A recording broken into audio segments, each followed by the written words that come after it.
Hi all അസ്സലാമു അലൈക്കും. അപ്പോൾ ഇന്ന് ഞാൻ വന്നിട്ടുള്ളത് ഒരു കേക്ക് റെസിപ്പിയുമായിട്ടാണ്. ചെറിയ ചിലവിൽ നമുക്ക് വീട്ടിലുള്ള സാധനങ്ങൾ വെച്ച് തന്നെ ഉണ്ടാക്കിയെടുക്കാൻ പറ്റുന്ന അടിപൊളി ടേസ്റ്റുള്ള ഒരു പ്ലം കേക്കാണ്. അപ്പോൾ ഇതെങ്ങനെ ഉണ്ടാക്കുന്നത് നോക്കിയാലോ.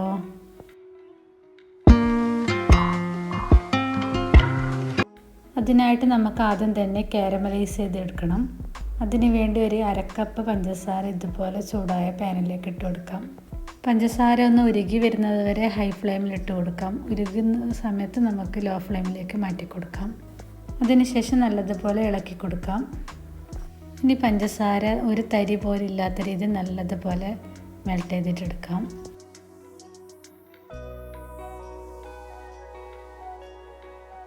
ഇപ്പോൾ ഇതാ നല്ലതുപോലെ തന്നെ മെൽറ്റായിട്ട് വന്നിട്ടുണ്ട്. ഇനി ഇതിലേക്ക് ഒരു കപ്പ് വെള്ളം ചേർത്ത് കൊടുക്കാം.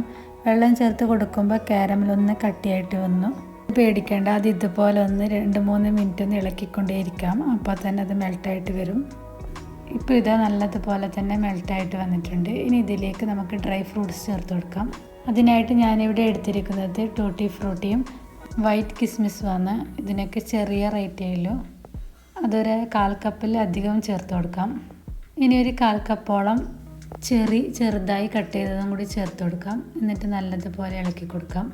ഇനി ഇത് ഇതുപോലെ വെച്ച് കുറച്ചൊന്ന് വറ്റിച്ചെടുക്കാം. ഇപ്പോൾ ഇതാ കുറച്ച് വറ്റി വന്നിട്ടുണ്ട്. ഇനി ഇതിലേക്ക് ഒരു 1/4 ടീസ്പൂൺ സിന്നമൺ പൗഡർ അഥവാ വറുവപ്പട്ട പൊടി ചേർത്ത് കൊടുക്കാം. ഇത്രയും വറ്റിയാൽ മതി. ഇനി നമുക്ക് ഫ്ലെയിം ഓഫ് ചെയ്ത് തണുക്കാൻ മാറ്റി വെക്കാം. ഇനി നമുക്ക് മിക്സിയുടെ ജാറിൽ ഒരു അരക്കപ്പ് പഞ്ചസാര പൊടിച്ചെടുക്കാം. ഇനി ആ പൊടിച്ച പഞ്ചസാരയിലേക്ക് തന്നെ ഒരു മുട്ട പൊട്ടിച്ചൊഴിക്കാം. 1 ടീസ്പൂൺ വാനില എസൻസും കൂടി ചേർത്ത് നല്ലതുപോലെ അടിച്ചെടുക്കാം. ഇതിപ്പോൾ ഇവിടെ നല്ലതുപോലെ തന്നെ അടിച്ചെടുത്തിട്ടുണ്ട്. ഇനി ഇതിലേക്ക് ഒരു 1/4 കപ്പ് ഓയിലും കൂടി ചേർത്ത് കൊടുക്കാം. ഇനി ഓയിലും കൂടി ചേർത്ത് നല്ലതുപോലെ അടിച്ചെടുക്കാം. ഇനി അടിച്ചെടുത്ത് ഈ ബാറ്റർ ഒന്ന് മാറ്റി വെക്കാം. ഇനി അടുത്ത് നമുക്ക് ഡ്രൈ ഇൻഗ്രീഡിയൻസ് റെഡിയാക്കിയിട്ടെടുക്കാം. അതിന് വേണ്ടിയിട്ട് 1 കപ്പ് മൈദ, 1 ടീസ്പൂൺ ബേക്കിംഗ് പൗഡറും 1/4 ടീസ്പൂൺ ബേക്കിംഗ് സോഡയും 1 നുള്ളു ഉപ്പും ചേർത്ത് നല്ലതുപോലെ അരിച്ച് മിക്സ് ചെയ്ത് മാറ്റി വെക്കാം. അപ്പോഴേക്കും നമ്മൾ തണുക്കാൻ മാറ്റി വെച്ച ഡ്രൈ ഫ്രൂട്ട്സും കാരമലൊക്കെ നല്ലതുപോലെ തണുത്തിട്ട് വന്നിട്ടുണ്ടാവും. അതിലേക്ക് നമ്മൾ പഞ്ചസാരയും മുട്ടയൊക്കെ മിക്സിയുടെ ജാറിൽ അടിച്ചത് ഇതിലേക്ക് ഇട്ട് കൊടുക്കാം.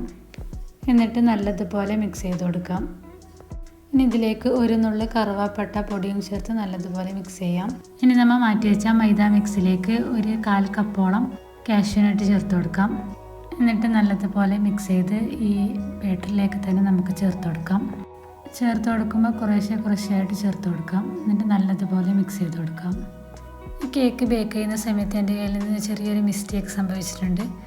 അത് ആ കേക്ക് കണ്ടപ്പോൾ മനസ്സിലായി കാണും. അതെന്താണെന്ന് ഈ വീഡിയോൻ്റെ ലാസ്റ്റ് ഞാൻ പറയാം കേട്ടോ. അങ്ങനെ ഡ്രൈ ഇൻഗ്രീഡിയൻസ് ഒക്കെ ഫുള്ളായിട്ട് ചേർത്ത് കൊടുത്തിട്ടുണ്ട്. ഇനി ഇതിലേക്ക് 1 ടീസ്പൂൺ ഓറഞ്ചിൻ്റെ തൊലി ചെറുതായി കട്ട് ചെയ്ത് ചേർത്ത് കൊടുക്കാം. ഇതുപോലെ ഓറഞ്ചിൻ്റെ തൊലി കട്ട് ചെയ്ത് ചേർത്ത് കൊടുക്കുന്ന സമയത്ത് അതിൻ്റെ വൈറ്റ് പോർഷൻ പെടാതെ ശ്രദ്ധിക്കണം. അതിൻ്റെ പുറമേയുള്ള സ്കിന്ന് മാത്രം ചെറുതായി കട്ട് ചെയ്ത് ചേർത്ത് കൊടുക്കാം. ഇപ്പോൾ നമ്മുടെ ബാറ്ററിയുടെ റെഡി ആയിട്ടുണ്ട്. ഇനി നമുക്ക് ബേക്കിംഗ് ട്രേയിൽ വെച്ച് നമുക്ക് ബേക്ക് ചെയ്തെടുക്കാം.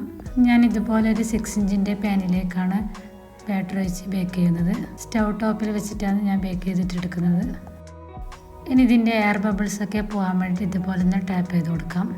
ഇനി ബേക്ക് ചെയ്യാൻ വേണ്ടിയിട്ട് ഇതുപോലെ ഒരു പാത്രത്തിലേക്ക് ഇതുപോലെ ഒരു തട്ട് വെച്ചെടുത്ത് അതിൻ്റെ മുകളിലായിട്ട് നമുക്ക് കേക്ക് ടിന്ന് വെച്ച് കൊടുക്കാം. ഇനി ഇതിൻ്റെ മുകളിലായിട്ട് കുറച്ച് ചെറീസും ടൂട്ടി ഫ്രൂട്ടിയും കാഷ്യൂനട്ടൊക്കെ വെച്ച് കൊടുക്കാം. എന്നിട്ട് ഇത് അടച്ച് വെച്ച് ഒരു 40-45 മിനിറ്റോടെ നമുക്കിത് ബേക്ക് ചെയ്തിട്ടെടുക്കാം. ഈ സമയത്ത് ഞാൻ കാഷ്യൂനട്ട് വെക്കാൻ മറന്നിരുന്നു. അത് വെക്കാൻ വേണ്ടിയിട്ട് ഒരു 10 മിനിറ്റ് കഴിഞ്ഞ് ഞാനിത് മൂടൊന്ന് തുറന്ന് നോക്കി. ആ സമയത്ത് നല്ലതുപോലെ തന്നെ പൊങ്ങി വന്ന കേക്ക് മൂട് തുറന്ന് അതിലേക്ക് എയർ കയറിയ സമയത്ത് ഫുള്ളായിട്ടൊന്ന് കുഴിഞ്ഞു പോയി.